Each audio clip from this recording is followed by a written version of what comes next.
Property की ownership सिर्फ agreement to cell या जीपीए से नहीं होती। सुप्रीम कोर्ट की लेटेस्ट जजमेंट के हिसाब से, जिसमें एक भाई ने दूसरे भाई को घर के डॉक्यूमेंट्स के बेसिस पे कोर्ट में सू किया। बट सुप्रीम कोर्ट ने क्या फैसला लिया, आइए देखते हैं। एक प्रॉपर्टी थी दिल्ली में पापा कुंदन लाल जी की।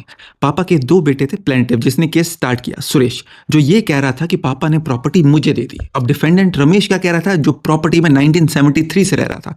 प्लेंटिफ ने बोला कि पापा ने agreement to sell, GPA, affidavit, receipt और रजिस्टर्ड विल मेरे नाम पे की है, इसलिए प्रॉपर्टी मेरी है। प्रॉब्लम क्या थी? सुप्रीम कोर्ट ने देखा कि एग्रीमेंट टू सेल और जीपीए सेल नहीं होता, ये ऑनरशिप नहीं देते, विल को प्रूफ करना होता है विटनेस बुला के। यहाँ विल को लॉ के हिसाब से प्रूव ही नहीं किया गया। और बिगेस्ट इशू क्या था, प्लेंटिफ खुद सूट में पोजेशन मांग रहा था, इसका मतलब वो प्रॉपर्टी में रह ही नहीं रहा था।